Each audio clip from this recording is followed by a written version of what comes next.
Let's explore the map together. Over here in the left navigation is some really important information. So let's start with trip details. So this is where you can change the details or personalize based on changes that you make as you plan your itinerary. You can change your description, your hiking day just by clicking on the calendar here. You can change between kilometers and miles. You can change your hiking time, speed, and also the number of total days on trail, which is important if you decide to either shorten or extend your trip or add a rest day in there. The next section here is itinerary details by day. Now, because we haven't started building out our itinerary, this is blank. The next section is map layers. This is where all of the rich content of the map exists. And so it's really good to be able to go in here and explore your map to be able to understand all of the details that exist on your trail. So we've got a few different things here in terms of routes. The most important is this light blue color, which is your route. Now, when you start creating an itinerary, your route will be highlighted in this light blue color.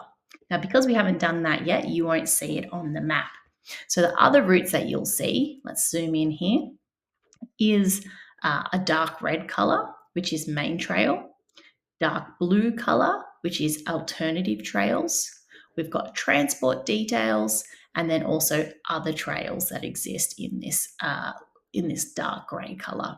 So if you click on any of these trails, a pop-up will appear and you can read the route description, the name, whether it's the main, alternative, or other, and the difficulty of the trail. You can click through the images so that you can help determine which trail and route is best for you. Now, if you click on any of the transport lines, here, for example, this is a cable car. Now, if we don't yet have the information for the upcoming season, you'll see information from the prior season. So, for example, cost and then the dates in operation. As we gather this information for the upcoming season, it will be updated. Okay, other information that's important over here is accommodation.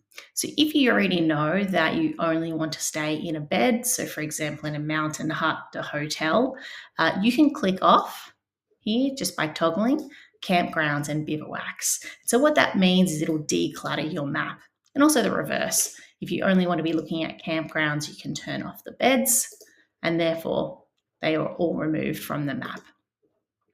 Now, once you've started planning your itinerary, there's all of this information that will really help you be able to plan your days. So, for example, picnic spots or recommended food, swimming locations, you can see here toilets, water, laundry, etc.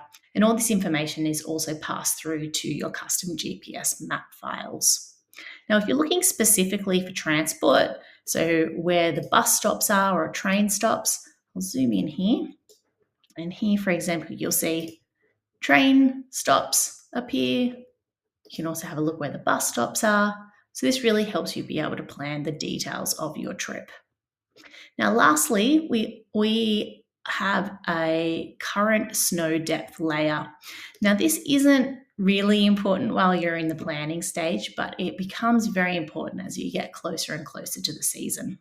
Now, this snow depth map layer is updated every 24 hours and is really important for those early season planners. All right. We've recently added in itinerary validations. Now, again, we haven't created our itinerary here, so these won't come up, but you can watch another video on the details on how this works to be able to make sure that your map files are accurate so that when you're navigating on the trail. And lastly, you'll see here a section which is itinerary and map files. This is where you'll download a detailed itinerary map and all of your map files, which includes things like GPX and KML files to be able to navigate on your phone or watch.